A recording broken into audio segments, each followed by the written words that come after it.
The gun was already pressed against my temple when I realized I'd fallen in love with the wrong woman. 3 months. That's all it took for Alessandro Dante, heir to the Dante crime family, CEO of a billion-dollar empire, the man who'd never bent his knee to anyone, to break every rule he'd ever lived by. And now, standing in this abandoned Chicago warehouse with my father's enemies surrounding us, I understood that love wasn't just dangerous in my world. It was a death sentence. But let me take you back to where it all began. Back to the night that changed everything. The November rain hammered against the windows of Dante Tower as I stood on the 72nd floor, surveying my kingdom of steel and glass.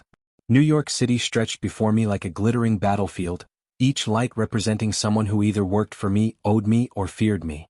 Mr. Dante, the Chicago delegation is here, my assistant Marco's voice crackled through the intercom. I adjusted my Tom Ford cuffs, each movement precise and calculated. Tonight wasn't just business, it was war disguised in Armani suits and handshakes.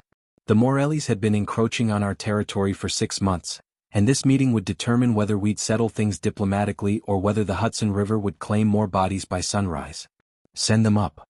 The reflection in the window showed what I'd become at 34. 6'3" of calculated menace, dark hair swept back, jaw carved from the same stone as my heart. My father, God rest his ruthless soul, had built this empire on blood and bullets. I transformed it into something more dangerous, legitimate power wrapped around an iron core of organized crime. The elevator chimed. I turned, expecting Victor Morelli and his pack of Chicago wolves. Instead, chaos erupted. The explosion shattered every window on the floor, and I was thrown backward as the world became fire and screaming glass. Smoke filled my lungs. Alarms shrieked. Through the haze I saw bodies, my men, scattered like broken toys. Someone had just declared war, and they'd done it in the heart of my empire. I staggered to my feet, blood streaming from a cut above my eye, reaching for the Glock concealed at my spine. The emergency lights cast everything in hellish red. Marco was down, unconscious but breathing. My consigliere Antonio was pulling himself up, phone already at his ear calling for our people. But then I saw her. Through the smoke and flames, a figure moved with purpose. A woman in a black dress, her dark hair wild around her shoulders, racing toward the emergency stairs. For a split second, our eyes met across the devastation. Hers were the color of expensive whiskey, amber gold and burning with something I couldn't name. Fear? Determination? Guilt? She'd been in the room when the bomb went off. Which meant she was either incredibly unlucky or incredibly guilty. Stop her. I roared, but the words sparked a coughing fit. By the time I reached the stairwell, she was gone, leaving only the echo of heels on concrete and a scent that would haunt me, jasmine and gunpowder. I stood there, bleeding and furious, not knowing that I'd just met my salvation and my destruction in the same moment. The aftermath was brutal. 4 of my men injured, millions in damages, and worst of all, a message had been sent. Someone had struck at me in my own tower and in my world, that demanded blood in return. Pull every camera feed from this building and the surrounding blocks, I commanded as EMTs worked on the cuts across my face and arms. I'd refused to go to the hospital. Leaders don't show weakness, and leaving my own building on a stretcher would do exactly that. I want to know every person who entered this tower in the last 24 hours. Every delivery person, every guest, every maintenance worker. Antonio appeared beside me, his face grim.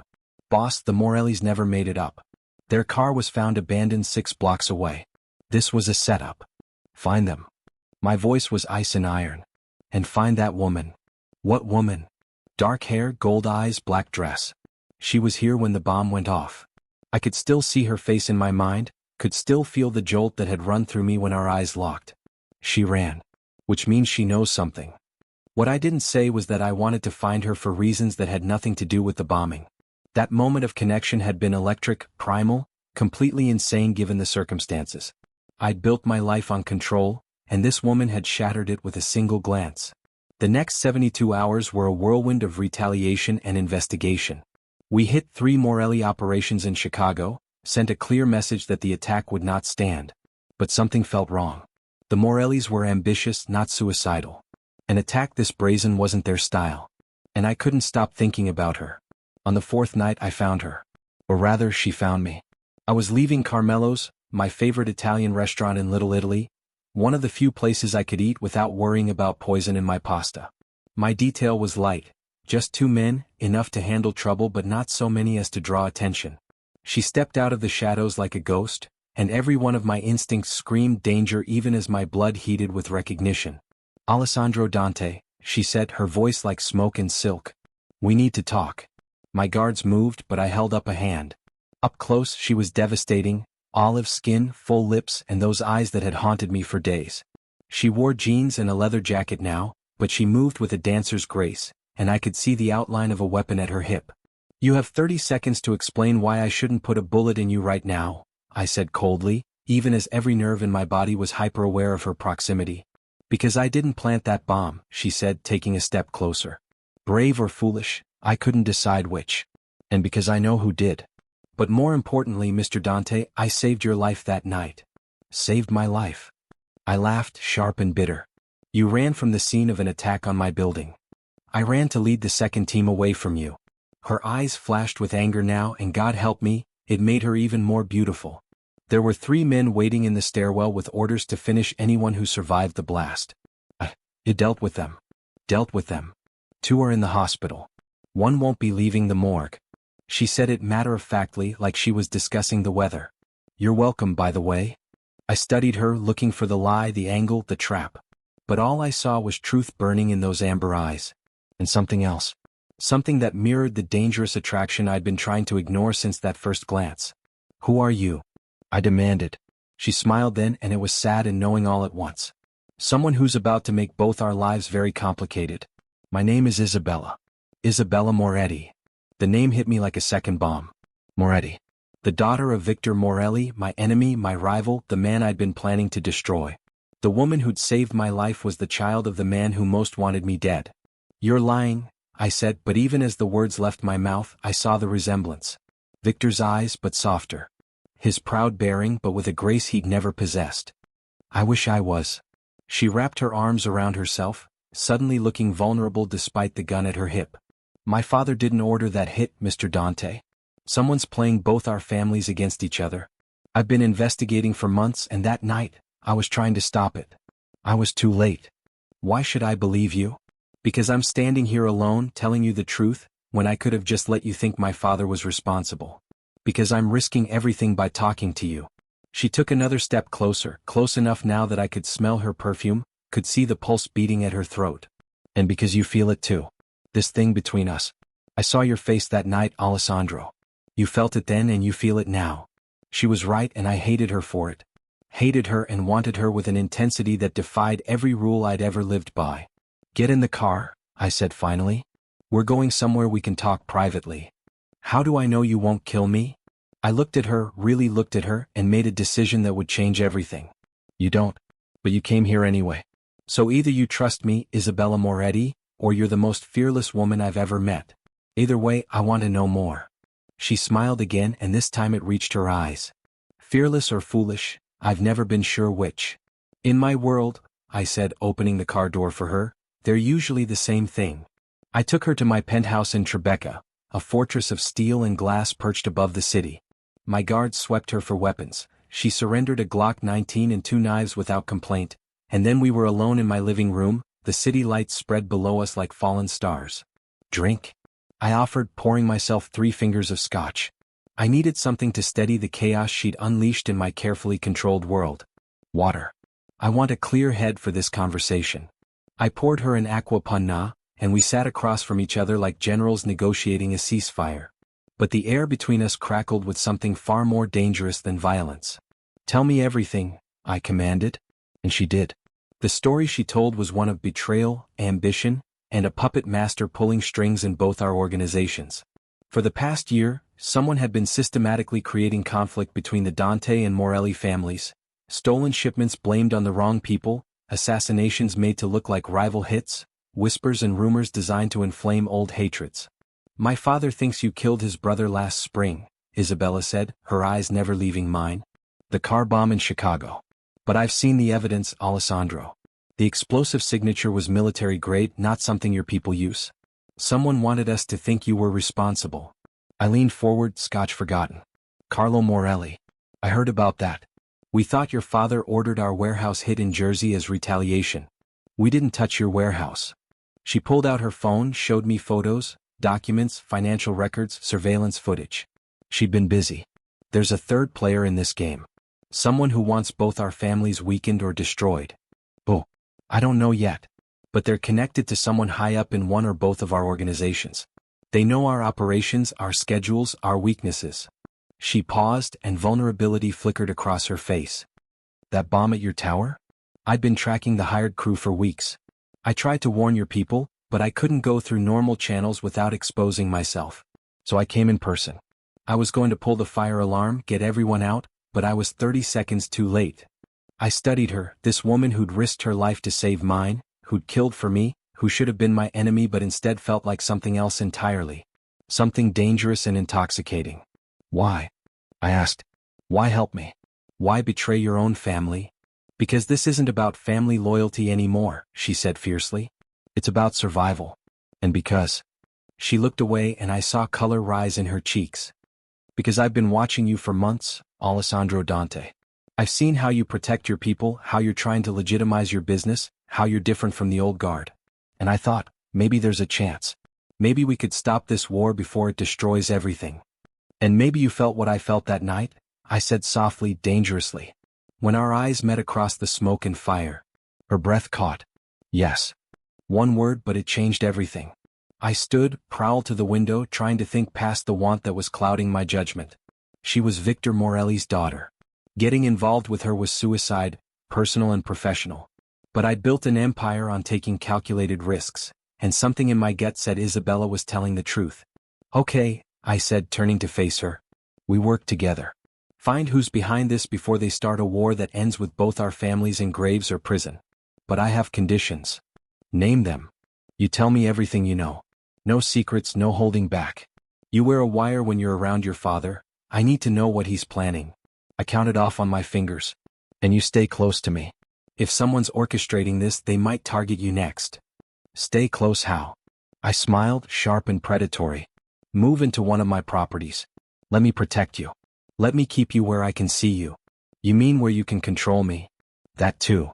She stood, closing the distance between us, and my blood heated as she invaded my space. She was tall, her eyes almost level with mine, and the defiance in them made me want to kiss her or fight her. I wasn't sure which. I'm not one of your soldiers, Alessandro, she said quietly. I won't be controlled or caged. No, I agreed, reaching out to touch her face before I could stop myself. Her skin was silk under my fingers, and she inhaled sharply at the contact. You're far more dangerous than any of my soldiers. You're the one thing that could destroy me, Isabella Moretti. And I'm going to have you anyway. That sounds like a terrible idea, she whispered, but she didn't pull away. The worst, I agreed. But we're both going to do it anyway, aren't we? Yes. Her hand came up to cover mine, pressing my palm against her cheek. God help us both, but yes. I should have pulled away. Should have maintained control, kept the distance necessary to use her as an asset and nothing more. But 3 months of obsession, for days of searching, and the electric heat of her touch shattered my restraint. I kissed her. And the world caught fire. She tasted like secrets and sin, and I kissed her like a man possessed, backing her against the window with the city spinning 70 floors below. Her hands fisted in my shirt, pulling me closer even as a small sound of surrender escaped her throat. This is insane, she gasped when I moved to her neck, tasting the salt of her skin, feeling her pulse race under my lips. Completely, I agreed, but I didn't stop. Couldn't stop. For the first time in my carefully controlled life, I was operating on pure instinct and desire. She arched against me and I groaned, my hands spanning her waist, feeling the weapon holster still strapped to her thigh. Even defenseless, she was armed. Even surrendering, she was dangerous. Alessandro, she breathed my name like a prayer and a curse. We can't. We can't. I lifted her, gratified when her legs wrapped around my waist immediately, instinctively. And we will. But not tonight. I set her down carefully, stepped back before I lost control completely. Tonight, you tell me everything you know. Tomorrow, we start hunting whoever's trying to destroy us. She looked at me, chest heaving, lips swollen from my kisses, and I'd never seen anything more beautiful or more dangerous in my life. And after that, she asked, when we find them? Then we decide if we're Romeo and Juliet or Bonnie and Clyde. I poured myself another scotch, needing the burn to clear my head. If this ends in tragedy or triumph? What if it ends in both? Then at least we burn bright before we burn out. We spent that night planning, plotting, turning my living room into a war room with maps and photos and documents. Isabella had been gathering evidence for months, and as she laid it all out, I began to see the pattern. Shipments intercepted. Witnesses eliminated. Money flowing through shell corporations to accounts in the Caymans. Here, she said, pointing to a financial record. This is the key. Every operation against your family was funded through this account. And every hit against mine traces back to the same source. I leaned over her shoulder, breathing in her jasmine scent, studying the numbers. GTS Holdings. That's a front company, has to be. I traced it back 3 layers. It's connected to a man named James Sullivan. He's a federal prosecutor, I finished grimly. Ambitious, ruthless, running for state attorney general next year. I've had dealings with him. So has my father. Isabella turned to look at me, and our faces were inches apart. Sullivan's been building a case against organized crime for years. What if he's not just investigating us? What if he's orchestrating our destruction? It made a sick kind of sense. Start a war between the 2 most powerful families in the Northeast. Let us weaken each other, eliminate each other. Then swoop in as the hero, the crusader who cleaned up organized crime, and ride that victory all the way to the governor's mansion. We need proof, I said. Hard evidence that he's behind this. I'm working on it. I have someone inside the prosecutor's office, feeding me information. But we need to move carefully. If Sullivan realizes we're onto him, he'll accelerate his timeline. I straightened, began pacing, my mind working through scenarios and strategies. We need to control the narrative. Make him think his plan is working while we gather evidence. That means we have to appear to be enemies, Isabella finished. In public, we're rivals. In private, she trailed off, but her eyes said everything. In private, we're partners. I held her gaze. In every sense of the word. The weight of that statement hung between us. We were declaring war and declaring something infinitely more dangerous in the same breath. My father can never know, she said quietly. If he finds out I'm helping you, he'll kill me himself. Family loyalty is everything to him. Then we keep you safe. I moved to her, cupped her face in my hands. Stay here tonight. Tomorrow we find you an apartment under a false name. You'll live 2 lives, Isabella, the dutiful daughter and the woman who's going to help me take down everyone trying to destroy us. Including Sullivan? Especially Sullivan. I smiled, cold and predatory. He wants to paint us as monsters? Fine. Let's show him what monsters really look like when they stop playing by the rules. She kissed me then, fierce and claiming, and I tasted her determination along with her desire. When we broke apart, she whispered, I'm trusting you with my life, Alessandro Dante. Don't make me regret it. I'm trusting you with my empire, I countered. Don't make me regret it. We sealed our dangerous alliance with another kiss, and I knew that whatever came next, war, vindication, destruction, I was committed. Not just to the plan but to her. I'd finally found the one thing more powerful than my need for control. I'd found someone worth losing control for. The next 6 weeks were a masterclass in deception. By day, Isabella played the role of her father's loyal daughter, attending family meetings, reporting back false information about my operations. By night, she was mine, helping me unravel Sullivan's web, gathering evidence and setting traps for the people trying to destroy us. And in the stolen hours between darkness and dawn, we gave in to the fire between us. Tell me something true, she whispered one night as we lay tangled in my sheets, her body warm against mine, the city quiet below. I'm terrified of what you make me feel, I admitted, tracing patterns on her bare shoulder. I've never let anyone close. Never wanted to. Power and control, that's all that mattered. But you. I turned her to face me, looked into those amber eyes. You've become more important than any of it. Alessandro. She touched my face, gentle despite the violence she was capable of. We're standing on a powder keg. One wrong move and everything explodes. Then we don't make a wrong move. I pulled her closer, suddenly fierce. I've built an empire on never losing. I'm not about to start now. But the powder keg was already sparking. It happened during a summit meeting in Chicago, neutral ground where my father used to meet with other families to negotiate territory and tribute. Victor Morelli had called the meeting, claiming he wanted to discuss peace. I'd agreed, knowing it was likely a trap but unable to refuse without showing weakness. Isabella had begged me not to go. It's too dangerous, she'd said that morning, watching me dress in a charcoal suit, her body still warm from our lovemaking. My father's been talking about making a move. I think he suspects something. He suspects there's a mole in his organization, I'd corrected. He doesn't know it's you. We've been careful. Alessandro, please. She grabbed my arm, genuine fear in her eyes. I have a bad feeling about this. I'd kissed her fears away, promised I'd be careful, and taken 6 of my best men to Chicago. I'd walked right into a massacre. The warehouse where we were meeting was supposed to be neutral ground, but the moment I walked in, I knew something was wrong. Victor Morelli was there with 20 men, far more than protocol allowed. And in the shadows I saw shapes moving, guns being readied. Dante, Victor said, his voice cold as a Chicago winter. We need to discuss your relationship with my daughter. My blood froze. He knew. Somehow, impossibly, he knew. I don't know what you're talking about, I said calmly, even as my hand moved incrementally toward my weapon. Don't insult my intelligence. Victor stepped forward and I saw the rage burning in his eyes, the same eyes I loved on Isabella but twisted with hatred. You think I don't have eyes everywhere? You think I don't know she's been sneaking into your bed, betraying her own blood? Gunfire erupted before I could respond. My men returned fire immediately, but we were outnumbered 4-1. I dove behind a pillar as bullets tore through the air, taking down 2 of my guards in the first seconds.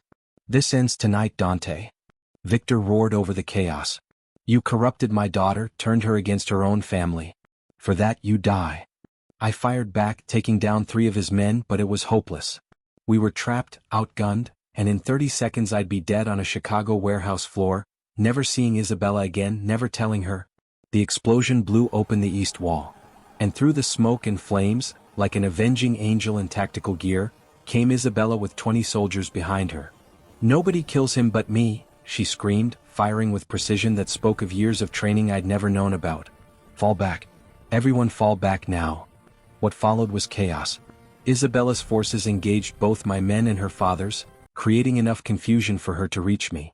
She grabbed my arm, eyes wild with fear and fury. Are you hit? She demanded. No, but... Move. Now. She pulled me toward the hole her explosion had created, providing cover fire as we ran. Behind us, I heard Victor screaming her name, rage and betrayal in every syllable. We made it to an SUV, her driver already behind the wheel. As we peeled away, shots peppering the vehicle, I looked back to see Victor standing in the warehouse entrance, and the look on his face promised death and damnation. What did you do? I asked Isabella as we raced through Chicago's streets, sirens wailing in the distance. I saved your life, she snapped. You're welcome, by the way. You just declared war on your own family. I declared war on my father. There's a difference. She was shaking now, adrenaline crashing, the enormity of what she'd done hitting her. He was going to kill you, Alessandro. I couldn't let that happen. I pulled her against me, held her as she trembled. How did you know about the meeting? I've had people watching my father for weeks. When he moved 20 men into position around that warehouse, I knew it was a trap. She looked up at me and I saw tears mixing with gunpowder residue on her face. I had to choose. My family or you. And I chose you. Isabella. Don't. She put a finger to my lips. Don't tell me it was foolish or that I'll regret it. I made my choice knowing exactly what it meant. I'm dead to my family now. My father will hunt me for the rest of my life. But I'd rather be hunted with you than safe without you. I kissed her then, desperate and claiming, tasting salt and smoke in the woman who just sacrificed everything for me. When we broke apart, I made her a promise. We end this, I said fiercely. Sullivan, your father, everyone who tried to destroy us. We take them all down and then we disappear. New identities, new life, somewhere they'll never find us. You'd give up your empire? I'd give up everything for you. And I meant it. Somewhere between that first explosive meeting and this moment, Isabella Moretti had become more valuable than power, more precious than control. She'd become my entire world. Then let's burn it all down, she whispered against my lips. Together. We spent the next week planning our endgame from a safe house outside the city. Isabella's evidence on Sullivan was solid but not enough for an arrest. We needed him to incriminate himself, which meant drawing him out. We give him what he wants, I said, studying the board we'd created with all the players mapped out. A full-scale war between your family and mine. Let him think his plan worked. And then? Isabella asked from where she sat cleaning her gun, a sight I'd grown to find both terrifying and arousing. Then we record him trying to capitalize on it. Get him on tape coordinating with whoever he's working with inside our organizations. Once we have that, we take it to the FBI, the media, everyone. Destroy him before he destroys us. Antonio, my consigliere, nodded slowly. He'd been skeptical of Isabella at first, but after she'd saved us in Chicago, he'd become her fierce advocate. It's risky. If Sullivan realizes it's a setup. He won't, Isabella cut in. He's arrogant. He thinks he's been playing us this whole time. He'll never suspect we're playing him. We set the trap carefully. Staged attacks, carefully leaked information, public confrontations that made it look like the Dante Morelli war was reaching its bloody conclusion. And through it all, we had people recording Sullivan's movements, watching who he met with, tracking his communications. It took 3 more weeks, but finally we got what we needed. Sullivan met with a man named Marcus Kane, my own underboss, someone I'd trusted for years. The betrayal stung, but Isabella held my hand through the surveillance footage, her presence anchoring me. This is it, she whispered as we listened to Sullivan and Kane discuss their next move. A coordinated attack that would eliminate both family heads and leave the Northeast Territories vulnerable for Sullivan's political allies to sweep in and clean up. We have him, I said grimly. Audio, video, financial records. Everything we need. But Sullivan wasn't our only problem. Victor Morelli found us the night before we were supposed to hand everything over to the authorities. I still don't know how he tracked us to the safe house, but suddenly the quiet Connecticut property was surrounded by his men, and Isabella and I were trapped. Come out, daughter. Victor's voice boomed through a megaphone. Face what you've done. Isabella's face was pale but determined. He'll kill us both. Not if I go out there alone, I said, checking my weapon. Distract him while you escape. There's a tunnel in the basement that leads to... No. She grabbed my arm, fierce and unyielding. We survive this together or not at all. I'm not losing you, Alessandro. Not now. Not ever. Isabella. Together, she insisted. Always together. So we walked out together, hands intertwined, facing her father and his small army with nothing but our love and our determination not to let the old world win. Victor Morelli stood in the center of his men, and the pain on his face was worse than his rage. You betrayed me, he said to Isabella, his voice breaking. Your own family. For him. No, Papa, Isabella said, and I heard her voice crack too. I chose the truth over the lies. I chose peace over pointless violence. I chose love over hate. And yes, I chose him. Because Alessandro Dante is a better man than you ever allowed yourself to be. Better? Victor laughed, harsh and bitter. He's a criminal. A killer. Just like me. Just like all of us. Yes, Isabella agreed. But he's trying to be more. We both are. And you, Papa, you're so trapped in the old ways, the old hatreds, that you can't see the world has changed. This war you're fighting? It was manufactured. A federal prosecutor named James Sullivan has been playing us all, setting our families against each other so he could swoop in and be the hero. Lies. Victor roared. Truth. I stepped forward, pulling out a phone. I have proof.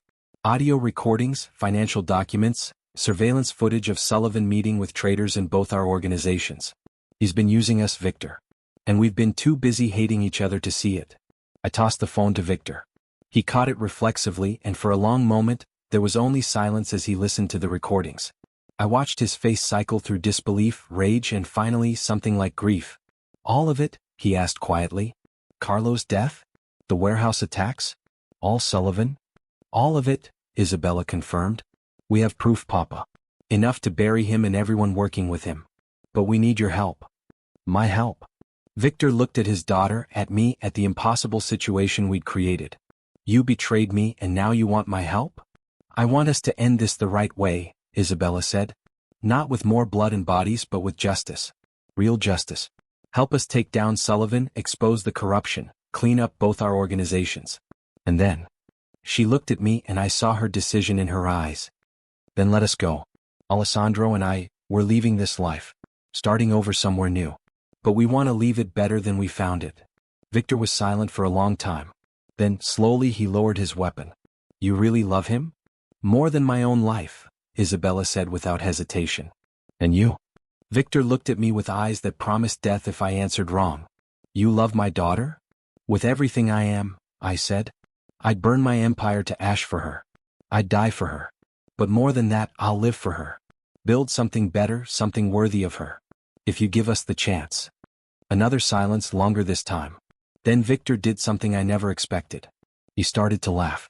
My daughter, he said, shaking his head, falls in love with my greatest enemy, and together they expose a conspiracy, save both our families and ask for my blessing to run away together.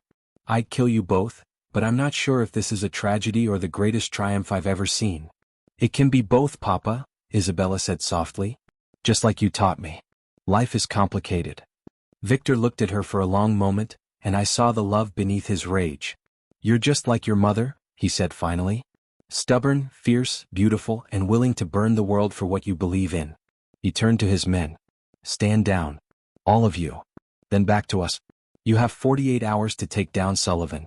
After that, if you're still in my sight, I shoot you both myself. Understood. Isabella ran to her father, embraced him despite everything. Thank you, Papa. Don't thank me, he said gruffly, but he held her tight. Just be happy. And Alessandro?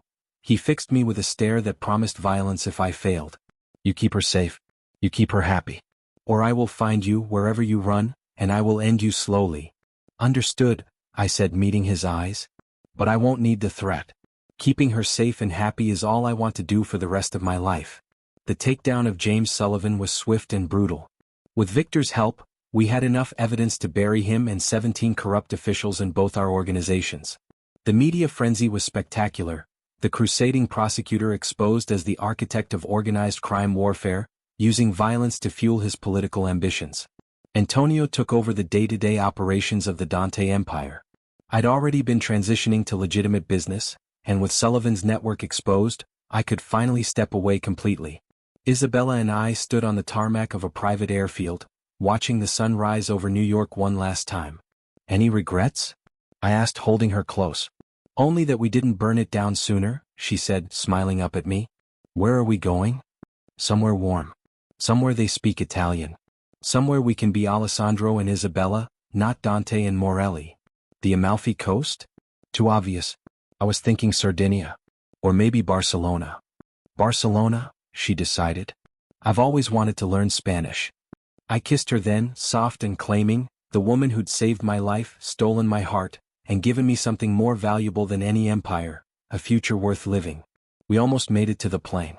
The shot rang out across the tarmac and I felt the bullet tear through my shoulder, spinning me around. Isabella screamed, reaching for me even as my guards surrounded us, returning fire. Through the pain and chaos I saw him, Marcus Kane, my former underboss, the man who'd betrayed me to Sullivan. He'd escaped the initial arrests and now he'd come for his revenge. You ruined everything.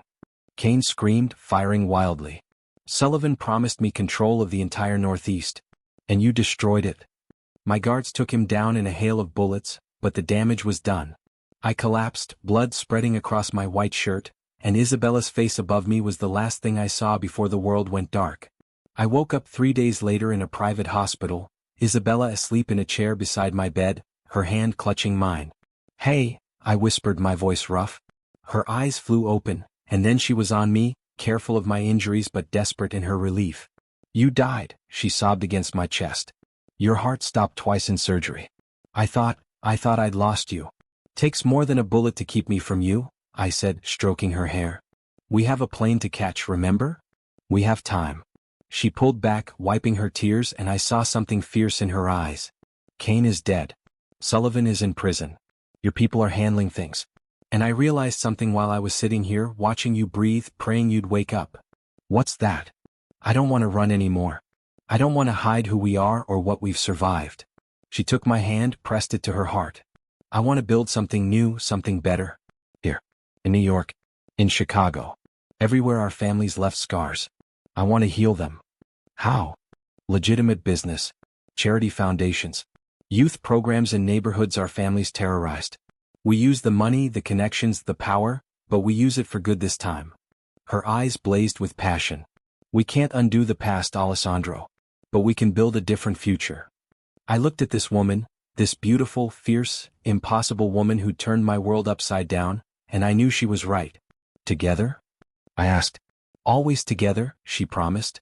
And so we did. The Dante Morelli Foundation opened its 12th youth center in the Bronx on a crisp October morning. I stood beside my wife, Isabella Dante, now, married, in a private ceremony in Tuscany with both our families present and surprisingly no bloodshed, and watched kids pour into the new facility. You did good, boss, Antonio said, appearing at my elbow. He ran the legitimate side of the former Dante empire now, and he'd proven as skilled at building as he'd been at breaking. We did good, I corrected, nodding to where Isabella was laughing with a group of teenage girls, telling them about coding boot camps and business scholarships. None of this happens without her. She changed you, Antonio observed. Made you better than you were. She made me who I was supposed to be all along, I said. I just needed someone worth changing for. Victor Morelli arrived then, older but no less imposing, and he headed straight for his daughter. I watched them embrace, saw him whisper something in her ear that made her laugh and cry at the same time. He caught my eye over her shoulder and nodded once. Respect, acceptance, and maybe even approval. Alessandro. Isabella called, waving me over. Come help me with the ribbon cutting. I joined her, took the giant scissors, and together we cut the ribbon on a building that represented everything we'd fought for: redemption, transformation, and the stubborn belief that people could change. The crowd applauded, cameras flashed, and in the chaos Isabella leaned close and whispered, I'm pregnant. I froze, the scissors still in my hand, my heart suddenly racing. What? 12 weeks. I found out this morning. She was grinning, nervous and excited all at once. Surprise? I dropped the scissors, pulled her into my arms and kissed her in front of everyone.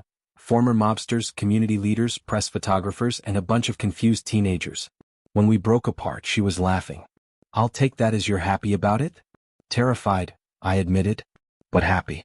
So incredibly happy. Good, she said, resting her head on my chest. Because I couldn't do this without you. You'll never have to, I promised. Whatever comes next, we face it together. Together, she agreed, and in that moment, with the autumn sun warm on our faces and the future stretching bright before us, I knew we'd finally won. Not the way I'd thought I would when I was building an empire on blood and bullets, but in a way that actually mattered. We'd won love. We'd won peace. We'd won the chance to build something lasting. And in the end, that was worth more than any empire. That night, as we lay in bed in our Tribeca penthouse, Isabella's head on my chest and my hand resting protectively on her still flat stomach, she asked, Do you ever miss it? The power, the control, the adrenaline. I thought about it honestly. Did I miss the empire I'd built? The fear in men's eyes when I walked into a room? The intoxication of absolute power? Sometimes, I admitted. But then I look at you, at what we're building, at the life growing inside you, and I realize I never really had power before.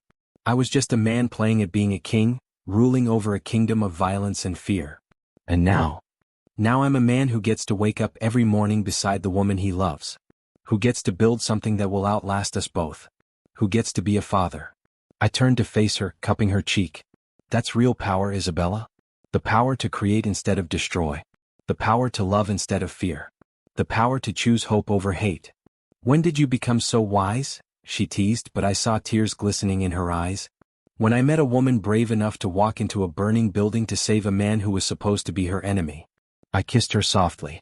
When I fell in love with Isabella Moretti and learned that the most powerful thing in the world isn't control, it's surrender. Surrendering to love, to trust, to the terrifying and beautiful possibility of building a life with someone else. I love you, she whispered. So much it scares me sometimes. Good, I said. Because I love you more than my next breath. And our child? I placed my hand over hers on her stomach. They're going to grow up in a world we make better. A world where Dante and Morelli means hope and healing, not blood and bullets. It's a beautiful dream, Isabella said. Then let's make it reality, I replied. Together. Together, she echoed. Always together.